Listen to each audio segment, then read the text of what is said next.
Olá, nós vamos dar início agora a mais um programa de debates Le Monde Diplomatique Brasil, uma iniciativa do jornal Le Monde Diplomatique Brasil, em parceria com a TV PUC, com o Canal Universitário e com a TVT, a TV dos Trabalhadores. Hoje nós vamos tratar do tema do uso da cidade, do direito à cidade, né? Uma questão que já se apresentava como delicada antes da pandemia, dada a segregação espacial, né, a carência de serviços públicos, principalmente na periferia, né, e agora com o isolamento imposto pela pandemia, né, nós precisamos tratar do tema o direito à cidade e o isolamento social. Para isso, nós convidamos dois especialistas, né, que estão aqui conosco, que eu quero agradecer a presença, a Daniele Klinkovitz, que é arquiteta, é coordenadora geral do Instituto Polis. Muito obrigado, Daniela, por estar aqui. E o Márcio Black. O Márcio Black é cientista político, é coordenador na Fundação TID Setúbal, né, e tem uma larga experiência na área de cultura e projetos sociais. Muito obrigado também, Márcio, por estar aqui. Eu agradeço. E vamos começar, então, o nosso papo com a pergunta: o que o isolamento social afeta o direito à cidade? Vamos começar com a Daniele? Daniele, por favor. Vamos lá. Bom, eu acho que o isolamento, ele traz alguns desafios para o direito à cidade, né? Um primeiro desafio é identificar quem tem direito ao isolamento, né? Hoje em dia a gente passa a falar no direito ao isolamento. Então, quem discute direito à cidade já vem discutindo há muitos anos as questões das desigualdades territoriais, as desigualdades que a gente tem na cidade, que de certa forma vem à luz nesse momento, mostrando que recomendações tão básicas como as recomendações da OMS não são tão básicas assim num cenário de tanta desigualdade como a gente tem, né, no Brasil. Então, no Brasil, não são todas as pessoas que têm casas com infraestrutura adequada para o isolamento, né? Muitas pessoas moram em casas de pouquíssimos metros quadrados, 10, 15 metros quadrados, em 15 pessoas, 10 pessoas, né? Como se isola nesse cenário, né? Como se lava a mão cotidianamente num cenário onde um percentual grande da população não tem água, ou tem água intermitente, chega água só algumas vezes por semana. E como se isola uma população que tem que sair para trabalhar, que tem um trabalho informal majoritário na nossa comunidade e que não tem apoio do governo suficiente para que fique em casa isolado, né? Então, acho que esse é um primeiro desafio que depois a gente pode aprofundar mais a discussão. Um segundo desafio é o desafio de todas as violências que também a gente vem falando, né?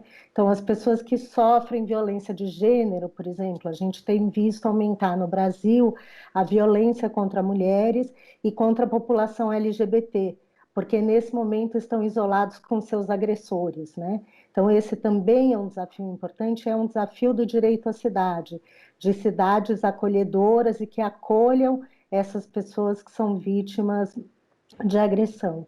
E acho que tem um terceiro desafio que é muito importante, que é a não possibilidade de convivência nos espaços públicos, né? A gente defende muito a convivência nos espaços públicos, porque inclusive é um lugar onde a gente vai aprender a lidar com esses conflitos e com as diferenças, né? O espaço público, ele é feito para isso, para tornar a cidade cada vez mais acolhedora, e nesse momento a gente tem uma restrição aí ao espaço público, né? Então as pessoas muitas vezes, inclusive que moram em moradias muito precárias, têm como a rua a extensão do seu lar e dos seus afazeres, do seu modo de vida cotidiano. E hoje em dia elas estão cerceadas desses espaços, né? Então o espaço da habitação passou a ser o único espaço possível de onde as pessoas estão, e nem sempre é possível que todas as suas atividades e a convivência seja possível dentro do espaço doméstico. Bom, Márcio, qual é a sua opinião? Me conta. Bom, eu vou primeiro agradecer o convite, Silvio. É uma honra para mim estar com vocês aqui, estar com a Dani, que é uma referência aí, né? E o Instituto Polis, que é uma escola, e vocês também que estão aí há um tempão como uma referência para a gente. Eu acho que, complementando o que a Dani traz, assim, e pegando o fio pela convivência no espaço público, eu acho que a cidade de São Paulo ela foi vivendo um aprendizado desde o final dos anos 90 que girava muito em torno da presença justamente no espaço público, né? A gente, aí com a chegada de virada cultural, as festas de rua, o carnaval que veio crescendo nos últimos anos, pegando aqui os eventos culturais, mas também os movimentos de mobilidade, de horta urbana, movimento Boa Praça, né, que é de ressignificar e reorganizar as praças e espaços públicos. Quer dizer, São Paulo estava aprendendo a lidar com esse lugar. E esses lugares também, eles funcionavam como um espaço de discussão política, como a Dani mesmo traz, assim, a convivência, né, de sociabilidade para lidar com a diferença, mas também era onde essas agendas elas foram sendo aprimoradas ao longo dos anos. E a gente vinha no movimento crescente aí, desde, sei lá, a Dani pode até me comentar depois, mas desde o final dos anos 90, passa aí, né, 2002, passa pela gestão do Kassab, com alguns ruídos ainda, cresce muito, né, gestão Haddad ali, é o momento em que esses movimentos realmente ganham muito espaço, e aí, de repente, a gente zera, né? Já sofre ali no começo da gestão Dória reveses muito grandes, mas a gente ainda tem o espaço público como esse espaço para disputa, né? Esse espaço para construção política. E aí a gente volta para os marcos lá de trás, quer dizer, a gente tem uma dupla segregação, né? A classe média já vivia segregada, isolada nos seus prédios e condomínios e tudo mais, circulando pouco de maneira livre pela cidade. E aí a gente tinha também essa segregação, essa cisão centro e periferia, né? Assim, a gente tinha a grande esperança de que a gente estava conseguindo já sinalizar para a superação dessas cisões, dessa segregação. Depois de 2013, né? Vem todo esse contexto político que começa a interromper esses processos e agora a pandemia que meio que praticamente soterra de fato isso. Eu acho que Perdão, termina. Imagina, pode ir, era por aí mesmo. Não, eu vou trazer agora uma crítica do Milton Santos aos arquitetos. Não todos, evidentemente, né? Mas ele fala assim: esses arquitetos confundem tudo. Eles acham que a cidade é o conjunto de edifícios e de vias públicas, né, que compõem o espaço. Uhum. Eles não entendem que a cidade é a relação entre as pessoas e os grupos sociais, né? É essa cidade que determina o resto, né? Como é que nós poderíamos pensar uma mudança numa cidade que já é segregada profundamente? Hoje em dia você tem os condomínios fechados, você tem os prédios que não deixam entrar ninguém, você tem as ruas que vão botando aquelas porteiras de entrada, e você tem uma periferia abandonada, não é? Quer dizer, como é possível discutir a questão do espaço público num cenário assim? Eu concordo com o Milton Santos, sou arquiteta, mas busco sempre o meu título de urbanista também, né? Os arquitetos são formados em arquitetos urbanistas no Brasil, e a ideia é justamente pensar isso, né? Como o construído constrói o vazio e o lugar do encontro, né? Acho que essa é a principal questão da cidade, né? E eu acho que isso que o Black falou é muito importante.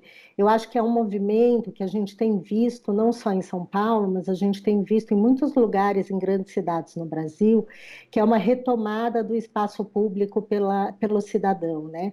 É o entendimento de que o espaço público é do cidadão. Por muito tempo no Brasil, a gente teve uma concepção de que o espaço público era do poder público, né? Uma concepção totalmente equivocada, inclusive sobre o que é poder público, né? Sobre o que é o Estado e o poder público. É, e tem tido uma retomada e uma identificação maior da população com os espaços públicos e com a possibilidade de convivência, né? Eu acho que a gente tem que separar muito, inclusive, o que são serviços públicos, equipamentos públicos e o que é a vivência cidadã, né? Obviamente, a gente precisa de uma infraestrutura nos espaços públicos, precisa que eles sejam construídos adequadamente, que eles tenham segurança para o cidadão, mas a possibilidade de estar nesses espaços também é criada pela convivência cidadã todos os dias, né? Então, a gente vê, por exemplo, as periferias do Brasil todo. São periferias muito precárias, que têm um déficit de serviços muito grande, mas que têm, nos últimos anos, nas últimas 2 décadas, mostrado uma efervescência cultural e uma possibilidade de uso do espaço público como uma arena, um lugar de expressão e de mostrar que aquele lugar não é um lugar só de ausências, pelo contrário, é um lugar de potência muito grande, que é um ensinamento para o resto da cidade, inclusive, né? E que tem vindo como ensinamento. Acho que o Black tem muito a falar sobre isso, ele é uma liderança importante nesse movimento, inclusive, em São Paulo. Né? Então, acho que tem possibilidades, obviamente, o Estado tem que contribuir com isso e possibilitar, né? Quando a gente tem, por exemplo, uma polícia que persegue os lugares mais populares, precários, e que impede a população de ir para a rua e de usar os espaços públicos, a gente está tendo um cerceamento dessa possibilidade de apropriação desses espaços. Ou quando a gente não tem infraestrutura adequada nesses espaços, né? Mas o que a gente vê sempre é que tem uma potência da população que quer sobressair a isso, a falta de infraestrutura, a falta de serviço e a falta de possibilidade de estar nesses lugares. Vamos tratar desse assunto, mas eu queria, inclusive, introduzir um outro elemento, né? Na discussão do espaço público, da democratização, entra uma agenda que é nova e que, a meu ver, ela precisa ser mais refletida e aprofundada, que é a agenda da construção dos bens comuns. Como se a sociedade fosse homogênea e só está faltando a vontade de todo mundo de criar o raio do bem comum, né? Quer dizer, o conflito some nesse discurso, né? Então eu queria me dirigir ao Márcio dizendo assim, Márcio, você que tem toda essa experiência, esse acompanhamento, né? Como é que você vê a expressão do conflito na cidade hoje em dia? Como que posso pegar por isso? Bom, o conflito, assim, onde seres humanos se encontram, o conflito existe, né? E a gente vai criando mecanismos para poder na verdade, negociando isso. Vamos pegar, e como isso aparece como criação de comum, né, justamente nesse lugar que a Dani traz. Como se constrói a relação, do espaço público nas periferias, porque isso a Dani traz lá no começo. Os espaços são contíguos, tal, você não tem muito para onde ir, a rua vira realmente uma extensão do que é a casa. Então, nas periferias, as pessoas já têm o hábito de ocupar muito a rua. Um vizinho está lavando o carro, o outro está fazendo churrasco, o outro põe a cadeira ali de praia e vai tomar uma cerveja. E isso já virou ali um encontro que é onde as pessoas trocam. Eu cresci na favela onde a gente abriu lá em Osasco e era isso. Você vai para a rua, você senta no quintal. É uma prática comum. Essa é uma experiência que já está difundida e já acontece. Mas também é onde vão acontecer as brigas, vão acontecer o conflito. É a música de um que vai incomodar o outro. Mas eles estão numa relação de solidariedade e confiança que acabam resolvendo. Às vezes descamba para uma violência ali, mas, enfim, a construção daquele espaço como um bem mesmo, ele passa pela resolução desses conflitos. E as pessoas ali são legítimas para resolver isso. Quando a gente vem para as regiões mais centrais, que a gente fala de festa de rua, carnaval, virada cultural, o que está acontecendo é quase como se fosse o primeiro contato das pessoas com a rua. Porque a gente veio de uma cidade que era completamente segregada, e aí, de repente, as pessoas passam, não, eu posso ocupar a praça. São Paulo tinha uma bizarrice, até um tempo atrás, eu moro aqui em Perdizes, isso acontece ainda. Tem praça com grade, com horário que abre e fecha, e praça sem banco.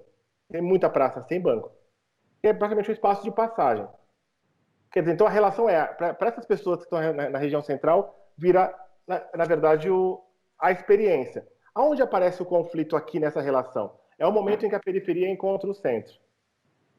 É muito o que acontece em virada cultural, é muito o que acontece em carnaval. Você percebe essa cisão que existe na cidade nesses momentos em que os encontros são propiciados. E eles também vão se resolvendo de certa maneira. Voltando para como se organiza na periferia, a gente pode pegar assim, o fenômeno das ocupações culturais. Quer dizer, coletivos de cultura dos territórios que ocupam equipamentos públicos que estão fechados há muito tempo. É o caso do Quilombac lá em Perus, é o caso da ocupação Hermelino na Zona Leste, e tem uma ação quase 16 hoje pela cidade.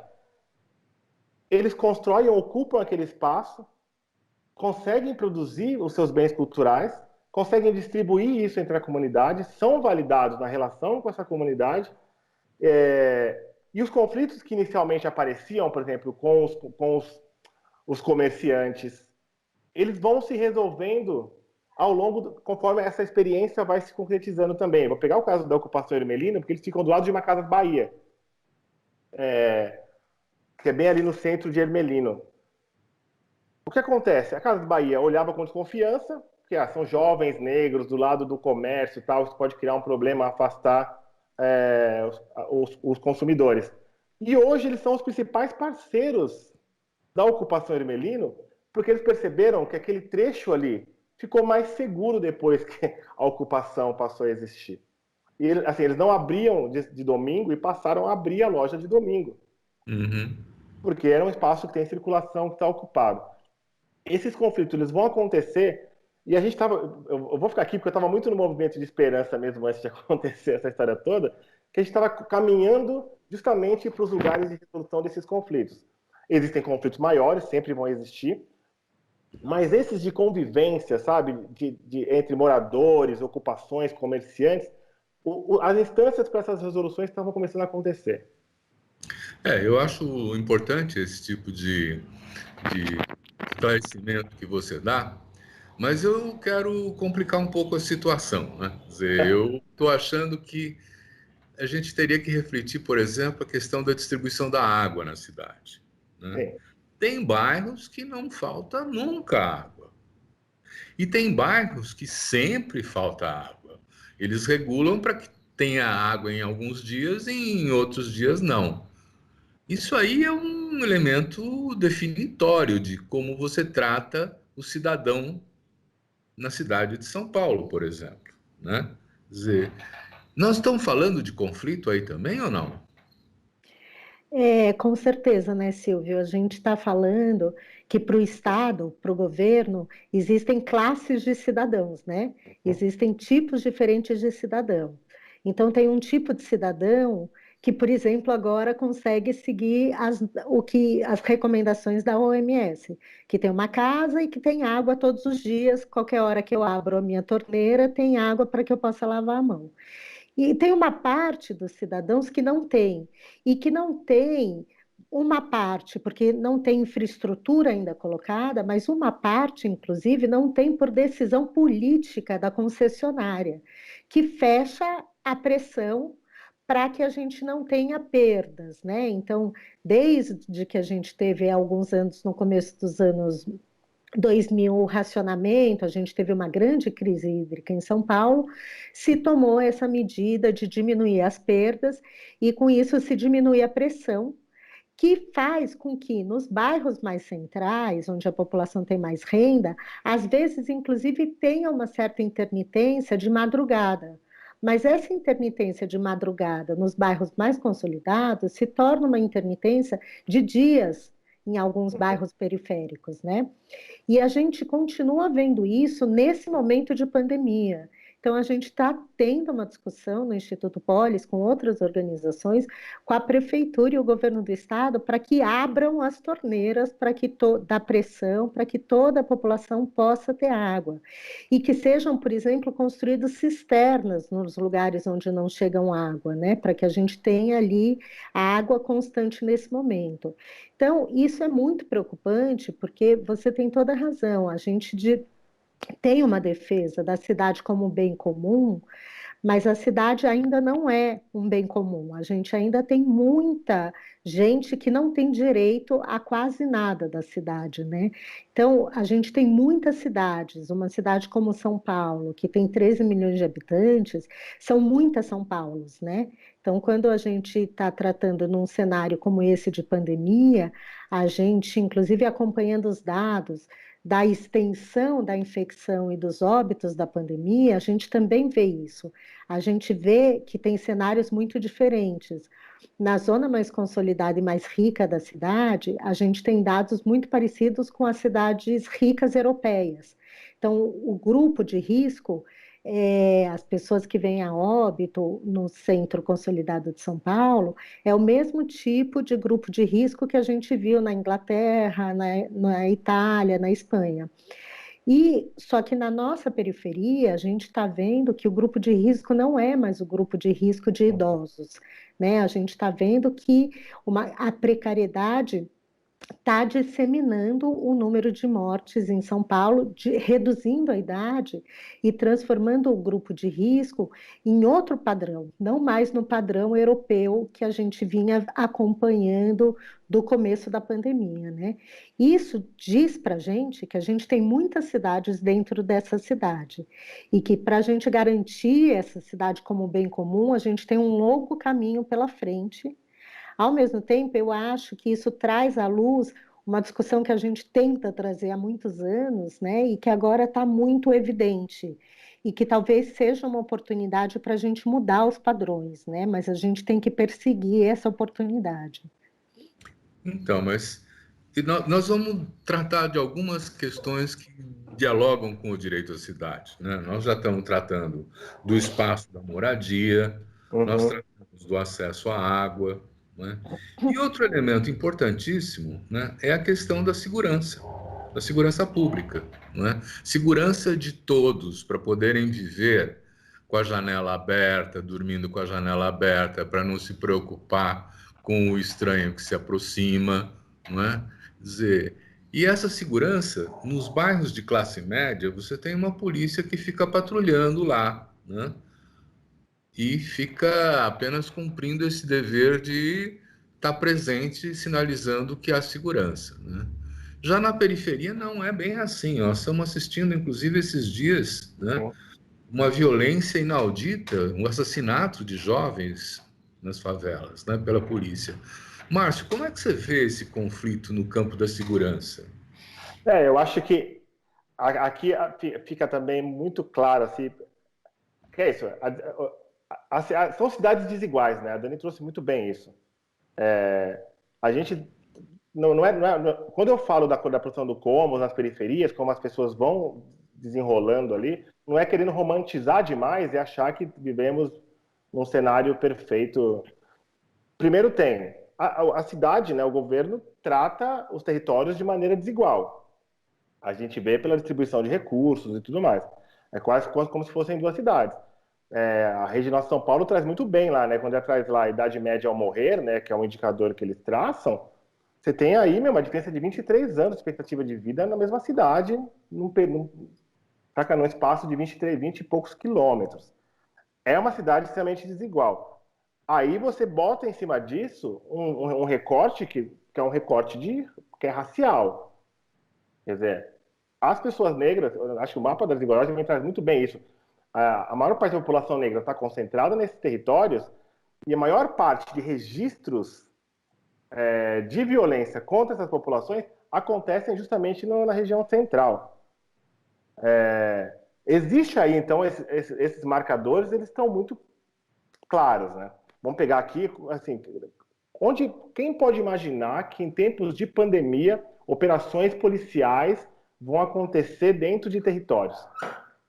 Assim, qual que é o objetivo dessas operações policiais? Sabe? A gente, há 2 semanas, começou a chegar vídeo para mim da favela do Moinho. Você fala para as pessoas, fiquem em casa. Elas já não têm as condições mínimas que a Dani trouxe. Não tem água, não tem ventilação. São barracos de madeira ali compensado de 5 por 5. Não tem saneamento básico, não tem nada. Mesmo assim, as pessoas estão ali, tentam se dispor a fazer isso daí. Aí o que você faz? Chega jogando bomba. Então, existe um olhar para a cidade e também que é realmente diferente. Ninguém se sente seguro assim. Eu acho que uma pessoa negra hoje, eu moro em Perdizes, eu não me sinto seguro com a polícia. Porque a polícia, ela olha para mim aqui, eu sou uma ameaça. Ela me identifica, pelo marcador racial, ela me identifica como uma ameaça. Então, existem essas várias São Paulo que estão acontecendo aí o tempo inteiro se sobrepondo. Você passa agora na Praça Princesa Isabel, tem um monte de morador de rua lá rodeado pela polícia. As pessoas que moram na rua continuam morando na rua. Então a segurança, o que na verdade, para puxar, na verdade, quando você trouxe lá atrás o lance dos conflitos, é entender esses conflitos, eles são resolvidos onde? A gente está falando de um ano agora que tem eleição. Quer dizer, você tem os movimentos organizados que estão conseguindo tocar isso nos territórios, mas existem vários aspectos e várias disputas que não podem ser feitas só lá. Elas precisam ser feitas em outros lugares. Aí você pega a composição da Câmara Municipal, deixa muito claro para quem eles estão trabalhando. Eles trabalham para eles mesmos, são 55 vereadores, a maior parte deles mora na região central e eles vão distribuir recursos entre eles. Quer dizer, também passa por essa disputa, né? Que eu acho que é uma disputa que a gente vai fazer esse ano, entendendo que, política pública passa pelo executivo e legislativo. E é uma disputa que também os territórios precisam fazer para poder pensar aí, vamos supor assim, que a grande meta seja a inversão de prioridades hoje na cidade de São Paulo. Uhum. Os Sim, investimentos precisam ser prioritariamente feitos nas periferias. Porque o que a gente está vendo agora durante a pandemia assim, é inominável, não tem. de fato, eu acho que a pandemia escancarou a desigualdade na cidade de São Paulo, assim como em outras cidades. Olha para Manaus, né? Olha para Fortaleza, são áreas que também têm um déficit enorme de saneamento básico, são áreas de concentração de favelas. A CUFA, por exemplo, a Central Única das Favelas, ela identifica 5.000 favelas no Brasil inteiro, né? Que são onde a infraestrutura é precária e onde a população empobrecida, não é mais pobre, é que se empobreceu, foi expulsa, né? Então, realmente, nós temos um espaço segregado, um espaço dividido. Mas isso é um pouco uma questão natural, é próprio do capitalismo ou é uma perversidade dos nossos governantes? Eu queria que vocês explicassem um pouco isso, né? Agora você. Agora eu vou pegar. É, é.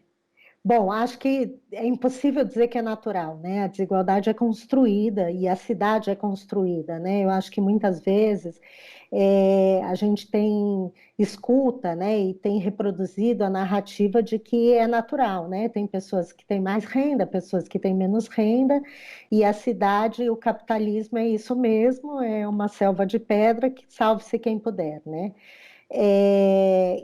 Primeiro, isso não é verdade. A cidade é produzida, né, por cada um de nós e pelo Estado, né, e pelo capital.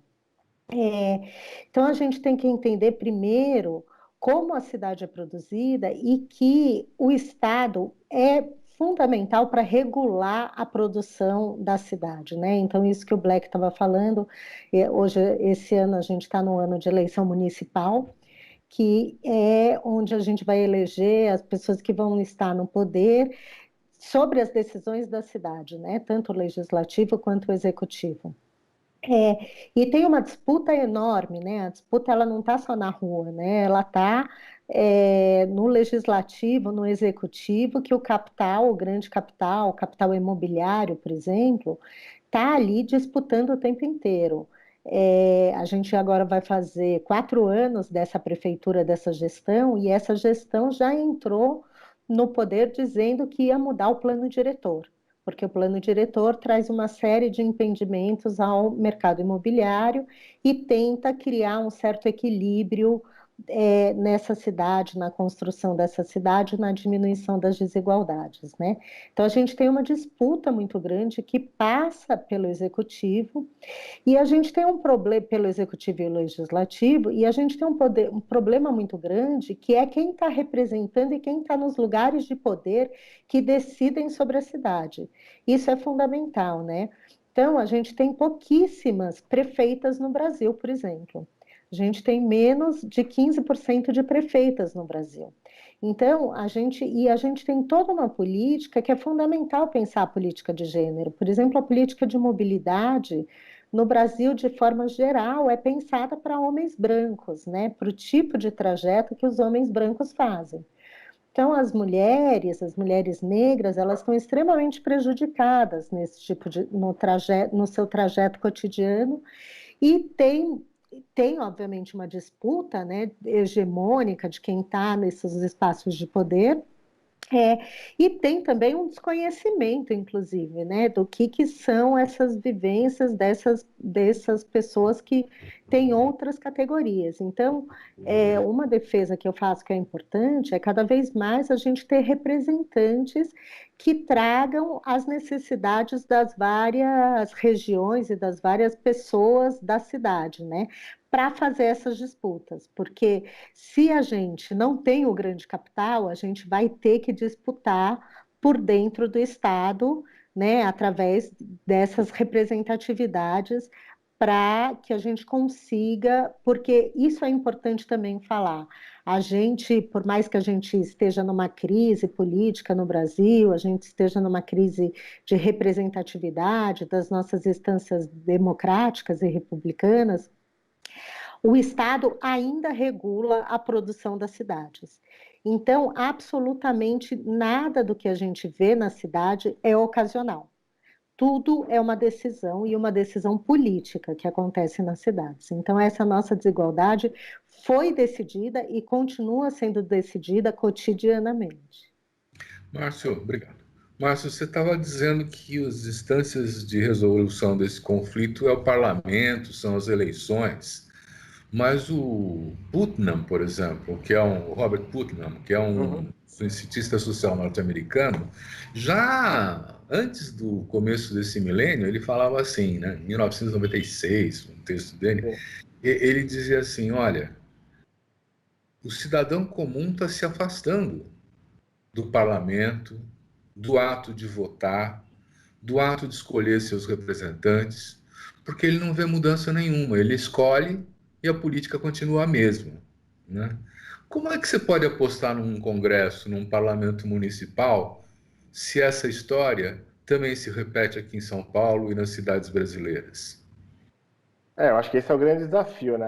A Dani trouxe muito bem aí o lance da cidade, como ela é construída, né? O capital tem o seu trecho ali, o Estado regula isso.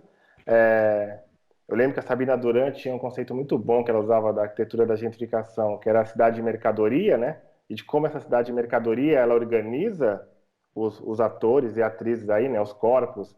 E aí explica muito disso, né? De como se distribui recurso, como você vai lá e distribui a água, como você policia e cria fronteiras aí regulando a entrada e a circulação das pessoas. Vamos lá, São Paulo reduz a frota de transporte público de pelo menos 70% no final de semana.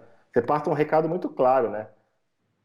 O transporte público é para transportar trabalhador em horário comercial. Não é para fazer turista, saca, conhecer a cidade, nada disso. E aí no final de semana você fica aí onde tem que estar e a gente manda a polícia para poder regular isso. Enfim, é isso, a cidade de mercadoria regulando como os corpos circulam, se organizam, se distribuem e como os recursos também fazem isso. Então, não me alongar muito, só que a gente faz isso também de uma maneira meio burra, né?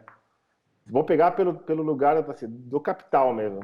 A gente, mesmo dessa perspectiva, a gente faz um mau uso da cidade. Se você for pegar assim, ó, a capacidade, o potencial econômico que a noite de São Paulo tem e não é explorada comercialmente, sabe? Você olha para Nova York, Berlim, A capacidade que São Paulo tem, olha o tempo que São Paulo demorou para organizar o carnaval e entender qual era o potencial econômico e turístico de Sacaí, em torno do carnaval. Olha a quantidade de parques que a gente tem, se a gente olhar para Parelheiros, para assim, de espaços que poderiam ser explorados comercialmente até. Filho, papai tá. É que apareceu uma criança aqui. Papai já vai. Tudo bem, continua. Vamos lá. Enfim, voltando. Como a gente faz, assim, mesmo dessa perspectiva da cidade de mercadoria, como faz errado, sabe? Rotas de cicloturismo que poderiam ser construídas, que ajudariam, inclusive, a fomentar e a fazer crescer a economia local desses territórios. E não acontece. Esse é um lugar. Quer dizer, a gente já está organizando uma cidade, mesmo dessa perspectiva que não é muito boa do capital. Pelo outro lado, a gente também... A Dani, vou ficar me referenciando na Dani, porque ela foi muito certeira quanto a assim. A gente é muito mal representado. Hoje, na Câmara Municipal, não estão representados todos os interesses que existem na cidade de São Paulo. Assim, se a gente faz, se a gente traça, pega três, assim, Oxfam, distribuição de renda, os vereadores eleitos, o perfil de vereador, mapa da desigualdade, você sobrepõe essas três coisas, o cara que está lá, assim, quem detém a renda hoje em São Paulo? É o homem branco, classe média, morador da Zona Oeste. Certo? Onde estão os principais equipamentos da cidade? Concentrados na Zona Oeste.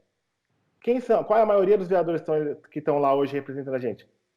Acho que são 11 mulheres, é isso, Dani? Me ajuda, que eu não lembro qual a composição. Acho que são só 11 mulheres só que o resto são homens. São esses caras que estão legislando em causa própria. Então a gente tem um duplo movimento, né? A gente precisa primeiro sonhar uma outra cidade, organizar políticas públicas que atendam, e aí essas políticas, isso vai emanar dos movimentos, né? Quais são essas políticas, que cidade é essa que a gente pode sonhar, que atenda, então, a todos esses interesses, e isso precisa se converter em eleições que garantam essa representatividade. Eu acho que, assim, o que você traz, Silvio, são vários desafios. Um é convencer essa galera a ser candidatos, que já é um exercício, porque os movimentos também olham com muita desconfiança para aquele espaço, que é um espaço de captura e realmente, historicamente, cumpre esse papel. Captura lideranças, esvazia movimentos, esse tipo de coisa. Então tem esse desafio. E o outro desafio que é convencer o eleitor a ir votar e votar nesses projetos de cidade.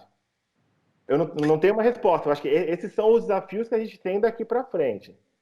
Aí eu acho que entra a importância do coletivo, né? Não é o indivíduo que consegue fazer essas coisas, são os coletivos. E também temos indicações super importantes da solidariedade que vem se desenvolvendo dentro da cidade, entre os cidadãos, para enfrentar a pandemia, né? Nós estamos vendo doações generosas de pessoas, nós estamos de que dão seu tempo, por exemplo, os voluntários que estão distribuindo cestas de alimentos, né? A gente tem Paraisópolis, tem Heliópolis organizados, se defendendo. Eles usam a frase "é nós por nós", porque reconhecem que o Estado não está presente, né? Quer dizer, como é que isso pode se transformar numa questão, numa dimensão, como é que pode ganhar uma dimensão política essa solidariedade? Porque a gente vê a ajuda entre as partes, horizontal, assim, que tem sido fundamental, inclusive com doações importantes de empresas que estão ajudando a enfrentar o que o Estado não está cumprindo, não é? Quer dizer, então a minha pergunta é: se tem toda essa vida, se tem todo esse nível de organização na sociedade, né? Se nós estamos vendo redes de solidariedades crescendo, se tornando cada vez mais importantes, isso tem jeito de entrar no mundo da política, de sensibilizar, de influenciar esse mundo da política ou não?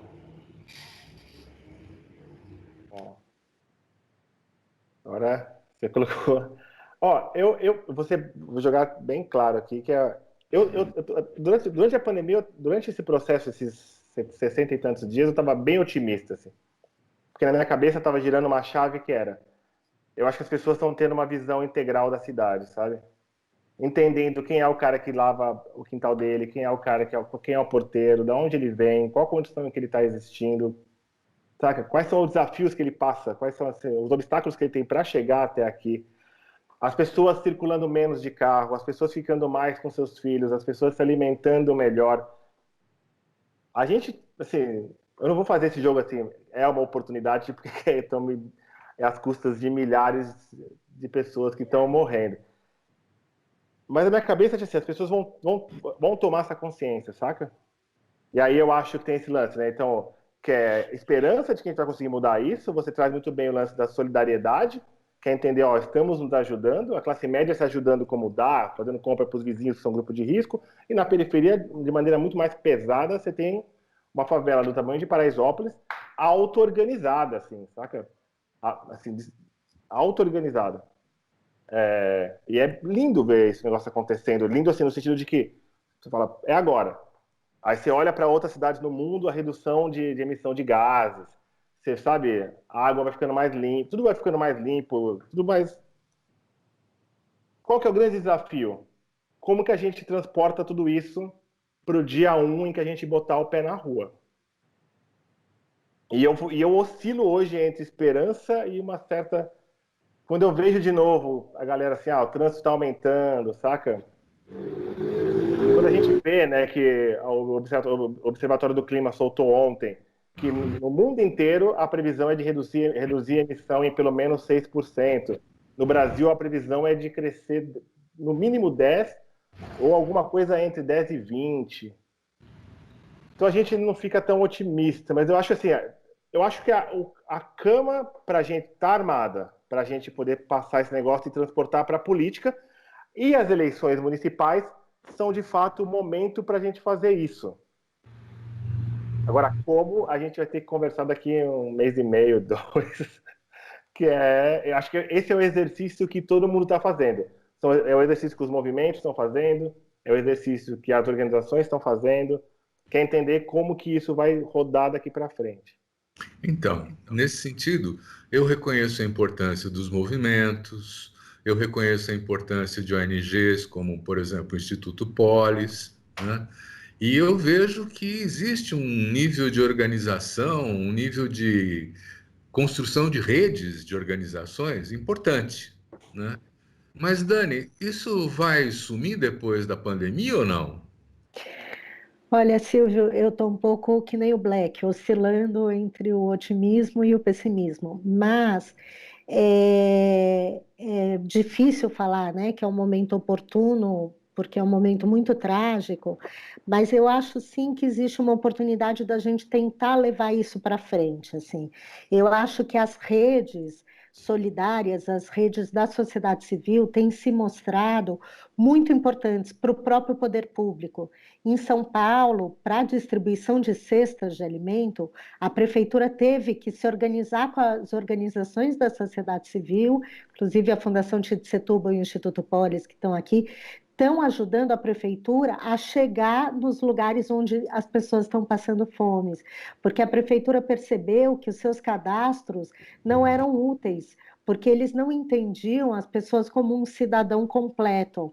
Então, o cadastro da assistência social não dialoga com o cadastro da habitação, não dialoga com o cadastro da saúde, e a prefeitura passou 1 mês sem conseguir, com alimentos doados, mas não conseguia chegar nos cidadãos, e teve que reconhecer a importância das redes sociais, que passam desde ONGs, organizações da sociedade civil, até as associações de bairro lá na ponta, como está acontecendo em Paraisópolis, Heliópolis, e em tantos outros lugares que não são famosos, como Heliópolis e Paraisópolis, que estão conseguindo fazer frente à pandemia, muitas vezes de forma muito mais organizada que o governo. Então, eu acho que isso mostra para a sociedade de forma geral e para o próprio poder público a importância da organização da sociedade civil e da parceria entre o poder público e a sociedade civil. Eu acho que uma das coisas importantes que está aparecendo nesse momento, e não é só em São Paulo, a gente tem visto em vários lugares do Brasil, é esta parceria entre a sociedade civil e o poder público, e está trazendo à luz não só as nossas desigualdades, né, que é fundamental, como o Black falou, que as pessoas entendam que cidade é essa que a gente está, que para muitas pessoas era invisível a grande parte da cidade, né, e que agora traz à luz, mas também o conhecimento sobre esses lugares, porque isso que eu falei dos indicadores de óbito são muito diferentes na cidade de São Paulo, mas o poder público ainda não conseguiu se organizar de forma territorial para entender essas diferenças e atacar de forma desigual a pandemia, porque é assim que se trata uma cidade com a extensão que a gente tem em São Paulo. E só uma rede que conhece essas diferenças vai poder contribuir para que o poder público chegue de forma diferenciada e de forma justa nesses lugares, né? Então, eu tenho uma certa crença de que a gente vai conseguir transportar parte disso que a gente está fazendo agora para o futuro, pós-pandemia. Você está sendo generosa quando você diz assim que o poder público ainda não conseguiu se organizar no nível regional. Porque não existe no mundo uma cidade com 13 milhões de habitantes como é São Paulo, com um governo centralizado como o nosso, né? Sim. Em Tóquio, em cidades que não têm nenhuma cara de um projeto democratizante, por exemplo, eles entendem que a gestão do território precisa ser no território. Não dá para ficar no centro da cidade, num gabinete, reconhecendo o que Guaianazes precisa, né? Então, quando a gente fala as oportunidades que estão surgindo nesse momento de crise, eu acho que nós precisaríamos avaliar com muita propriedade, vamos dizer assim, com muita seriedade, a divisão de São Paulo em outros territórios, talvez mesmo prefeituras, né, que pudessem atender regionalmente, olhando para a realidade local. Márcio, o que você acha da gestão, vamos dizer assim? Tem que mudar a gestão ou é só passar a crise e a gente melhora essa estrutura? Eu acho que essa é uma discussão que eu ouço vem desde a Erundina, né? Acho que a Erundina essa é uma discussão que vem sendo feita e que vai e volta o tempo inteiro, assim. Eu tendo assim, eu concordo que precisa realmente descentralizar, a gente entendendo que novos conflitos vão aparecer, né? A partir quando você fizer isso e tudo mais. Assim, não tem uma resposta para isso agora, assim, qual que seria o melhor modelo, mas assim, eu trabalhei na gestão da Marta e eu vi as subprefeituras funcionando de uma maneira razoavelmente legal ali, porque elas tinham autonomia, inclusive, para alocar recursos. Eu lembro que cada secretaria tinha uma coordenadoria equivalente na subprefeitura, então os diálogos ficavam mais fáceis ali naquele momento. Eu acho que é isso. As subprefeituras precisam voltar a ocupar o espaço que tinham antes.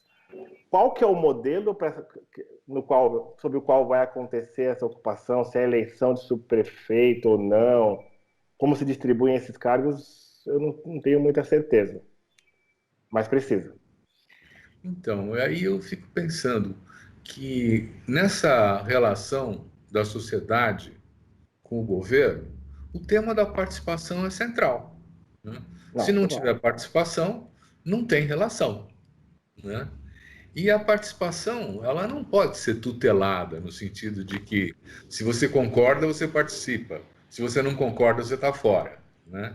E esses espaços nós não temos mais. Eles foram destruídos.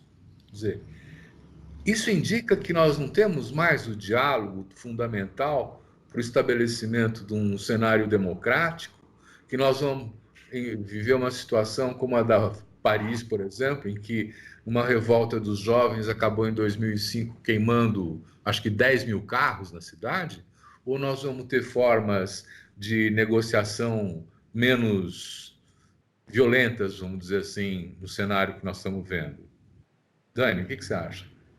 Olha, eu concordo com você, eu acho que a participação é fundamental, mas a participação efetiva e verdadeira, né? Eu acho que, inclusive, os espaços, de participação, eles têm que ser deliberativos, eles têm que ter decisão, né?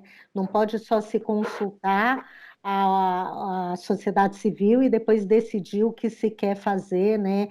Vira um espaço só legitimação da política, né? Isso que a gente tem visto nos últimos anos todos, né? Eu acho que a gente está caminhando para um momento muito perigoso. Eu acho que quanto mais se diminui a possibilidade de diálogo com a sociedade, mais se afasta da sociedade. E é isso que a gente está vendo nesse momento de crise sanitária que a gente está agora, que é isso, o Estado não conhece o seu território, não só em São Paulo, em vários lugares do Brasil, o Estado não conhece seu território, não sabe como chegar nem para fazer uma atuação assistencial no território, e isso também tem a ver com a falta de diálogo. Enquanto isso, é importante a gente lembrar que os espaços de participação amplos vão sendo destruídos, mas os espaços de diálogo com certa parte dos interesses que estão na cidade continuam sendo ampliados. Então, os espaços de diálogo de gabinetes, de reuniões fechadas, né, eles continuam sendo ampliados. Então, isso é importante porque não significa que não é toda a sociedade que está sendo escutada. Significa que tem uma parte da sociedade que é escutada, que seus interesses são atendidos e uma parte que não é escutada. E eu acho que é um cenário muito preocupante, porque cada vez mais que, na verdade, a maior parte, né, o maior percentual da população não tem lugares de escuta e de decisão sobre seus territórios e suas vidas, vai possivelmente eclodir revoltas maiores e a gente vai ver cenários mais violentos no Brasil. Você também acha isso, Márcio? Olha, não chegaria ao ponto de revolta, motins, que eu acho que é o que esse governo quer agora, nesse momento, é o que falta para eles começar a eclodir esse tipo de coisa, mas eu não chego aí. O que eu leio nos territórios, as escutas acontecem. Os movimentos estão muito bem organizados. Sei lá, o movimento cultural das periferias, por exemplo, você vai nas reuniões, são reuniões com 400, 300, 400 pessoas, escutando o que os agentes culturais do território têm como demanda, organizando essa escuta na cidade, mas aí o que falta? Eles não conseguem dar o próximo salto, que é trazer, assim, são construções super embasadas, sabe? Com mapa, com dado. Eles fazem essas escutas, essas construções. E isso vale para moradia, todo mundo sabe que é super organizado. Os movimentos são todos organizados, de meio ambiente. Eles estão se organizando e estão fazendo essas escutas no território, porque é isso, eles conseguem, assim como a descentralização das subprefeituras precisariam atender melhor no território, o melhor lugar para acontecer essas escutas é lá na ponta. Quer dizer, essas conversas e tudo mais. Só que você não consegue dar o salto. Esse salto não acontece, não chega. É exatamente isso que a Dani falou. Alguns agentes, alguns movimentos conseguem acessar via gabinete, via uma ou outra, mas aí quando chega enviesado, porque chega o interesse de um grupo menor, não o interesse do coletivo mesmo, do grupão. Então, aí nós... Talvez aí, eu acho que é isso, né? A gente tem um modelo que é fortalecimento das subprefeituras, uma maior escuta nos territórios, e isso se converter em conselhos participativos que realmente sejam deliberativos, que realmente consigam pautar com força as políticas públicas. Então, olha... É um sonho, não chega nos motins e revolta, mas está tudo colocado aí pra gente. Então, nós estamos chegando ao fim do nosso programa, já passa rápido esse negócio, né? E nós temos mais uns 4 minutos, de tal maneira que eu queria levantar a última questão para vocês. Quer dizer, os movimentos estão aí, estão organizados, nós temos as eleições, mas nós não temos como fazer esse da demanda, da reivindicação para o mundo da política. Para isso, precisa dos partidos políticos. A gente sabe disso, né? Quer dizer, e eleição é eleição de candidatos de partidos políticos, né? Então, eu queria ouvir de vocês o que vocês têm ouvido dos partidos políticos como propostas para a nova gestão que vai ser eleita em novembro, possivelmente? Essa eu vou jogar para a Dani. Eu acho que os partidos, eles também estão muito desconectados desses territórios, né, e desses lugares, assim. Acho que a gente tem visto emergir em São Paulo, por exemplo, a gente, nas últimas eleições, teve, inclusive, foram eleitas representantes que começam a dialogar mais com esses territórios, que são mais representativos, né?